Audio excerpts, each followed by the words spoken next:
Hi guys, so tonight we've decided we're going to make some nice homebrew family style ginger beer. The first main step that one would need to do is of course sterilize your equipment that you're going to be making your ginger beer in. So we've decided that we're going to do use a cooler box, an easy one with the easy lid for easy access and also easy breathable space. What we use to sterilize it is that we use Milton's. Milton's, of course, you use to sterilize baby bottles. You use a cap of this, sterilize it, wash it. I'll just show you the quick process of how to actually do it, and then we'll move on to the next step. So you basically wash it, and you go around the areas that you think you're going to be using for doing the beer, and then of course you sterilize. Hi guys, okay, so now we are finally moving into the next preparation of actually doing the ginger beer, which is the fun part. So we've got Eric that is actually gonna do the rest. Hi. Okay, so now we've changed up the recipe to make 16 liters because that's how many bottles we have. You use any old bottle, a 2-liter pop bottle, a 5-liter water bottle. You must just always make sure that the pressure doesn't become too much and the bottle goes boom, and then you're going to be wiping off sweet ginger beer off all your walls, and you don't want that. It will be a waste. Fill your bottle. If it feels very hard, you might want to release some pressure while it's standing, but it usually doesn't last long enough to actually get too pressurized. Okay, so firstly we're going to start with our water container with 15 liters of water at the moment. I've actually made up a little sugar water with warm sugar water to add my yeast to, just to check that it's working okay.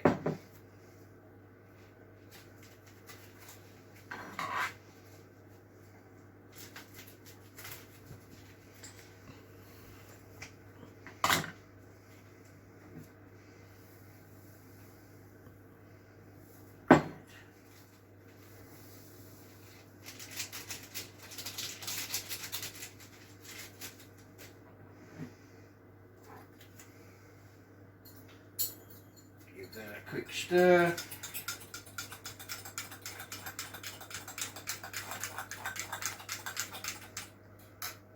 And just put it to one side for a bit.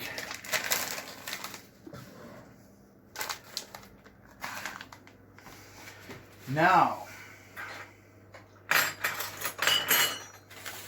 as we've upped our recipe slightly, we are looking at 2 teaspoons of tartaric acid.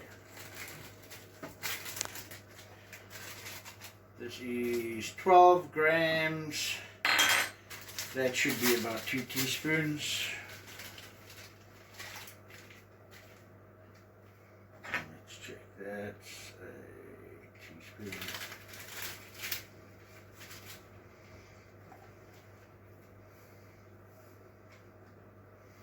Yep, almost exactly. Now we've got our cream of tartar. We should have actually had 2 packets of this, but I'm lucky I happen to have a bigger container of this.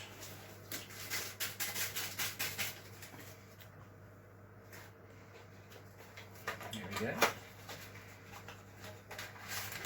From your friendly neighborhood Pick n Pay. By the way, Pick n Pay, I hope we get some royalties from this. It's good advertisement to the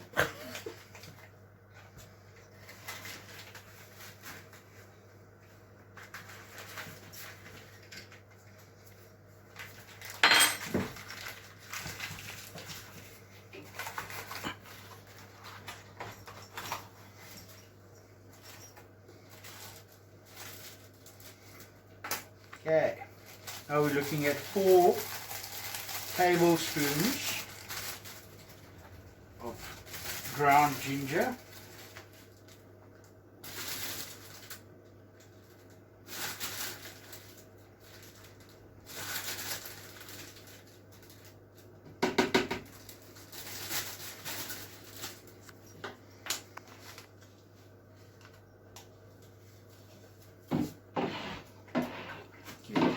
Stir.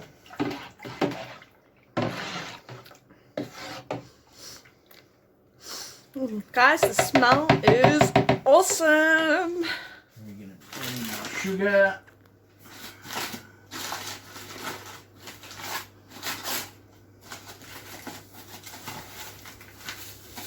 Whew.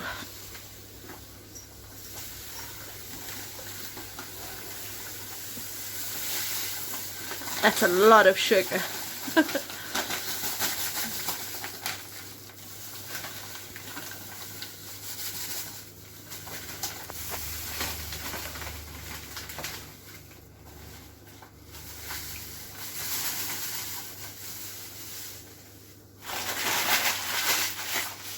Okay, now you try and just stir this around until it dissolves.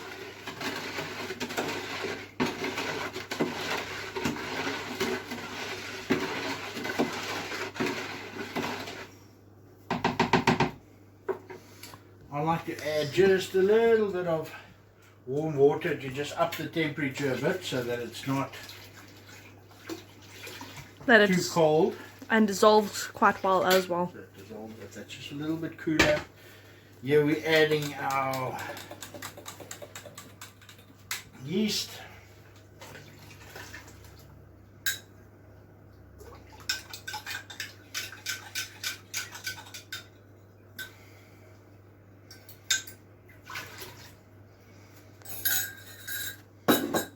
Now we just stir it.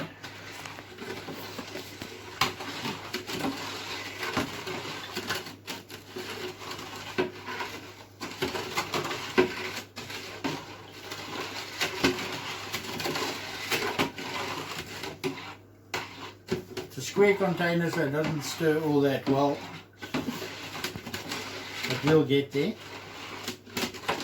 Now after this, you either cover it up with some muslin cloth, just something where it can actually breathe, or your lid, as long as it can actually get oxygen to go in and out while it's fermenting for a while. You can leave it for a minimum of 6 hours, or just leave it overnight in your kitchen somewhere where it's not too cold.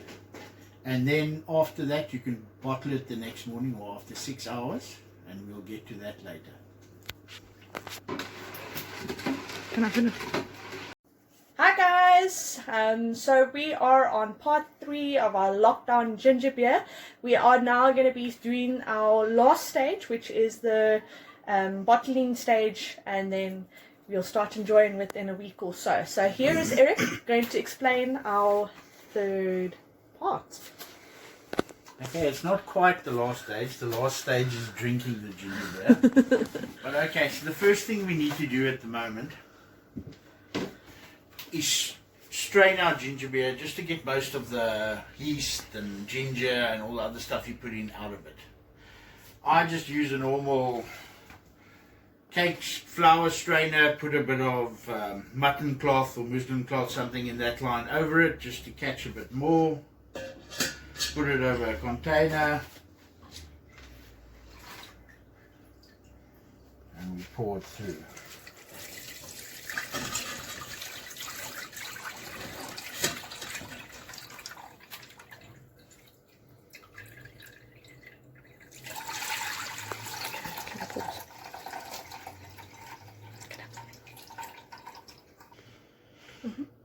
Once you've strained it, you see quite a bit of the ginger and all the different things are stuck in it.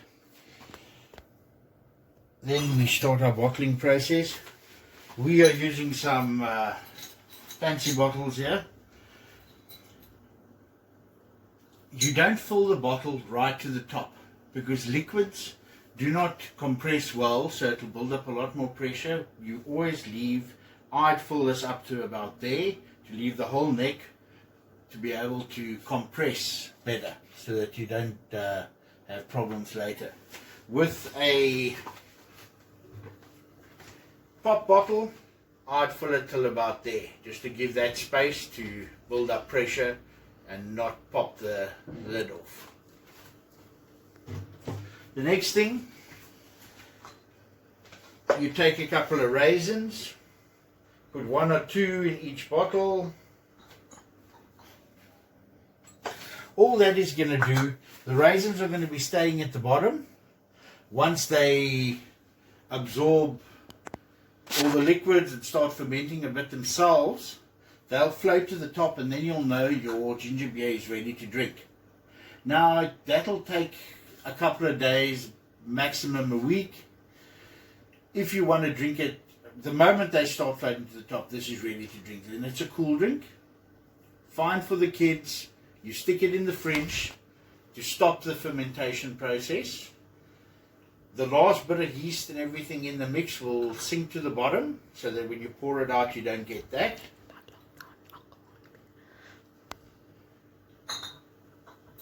Okay. Now, if you leave it a little longer, to ferment a bit longer, I personally wouldn't go more than 2 weeks. Of course, you're going to be you'll have to release some of the pressure on the bottles during that time, because that will be getting a lot more. Then your yeast will be eating more and more of the sugar and creating more and more alcohol. So then your drink will cease to be a cool drink. It won't be as sweet. You'll have more of a gingery bite, and it'll be beery. It'll be a proper ginger beer. Depending on the amount of sugar and how long you've left it, you can get 2 to 3 to 4, maybe even 5% alcohol if you leave it long enough. And now we're going to start filling the bottles. Sometimes this ends up being a bit of a messy process, so make sure you've got a couple of cloths and things up. Of course, this jug doesn't pour so well.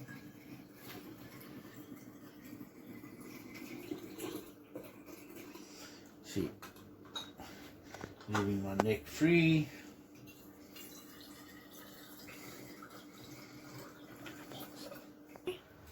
Okay, I'm just going to show you how to fill up your basic 2-litre pop bottle. Again, couple of raisins. We bought mixed raisins, so there's a whole bunch of huge ones in, but it doesn't really matter. You're not baking a fruit cake.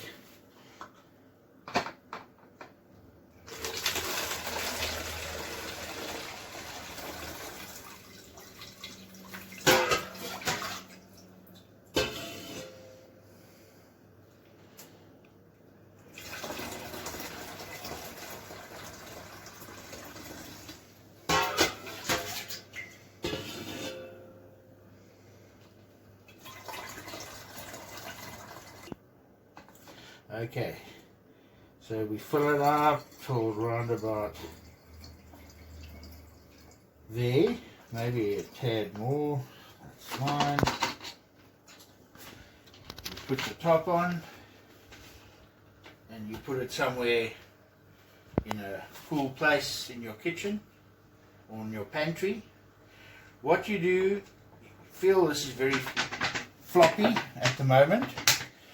When the pressure builds up, this will get pretty hard. When you feel this is hard, then you open the top carefully and just relieve the pressure and close it up. If you are just making the normal cool drink and you're letting it rest for a week, then that probably won't be necessary, but just check them every now and again. If you're going to let it stand for 2 weeks, then somewhere in between you'll have to do this. And remember, this is a very refreshing and probiotic drink, which will help your gut fauna and flora and all of that to function better. Thank you. Once we finish the bottling, we'll put the bottles in a nice cool place to ferment a little bit further and carbonate properly.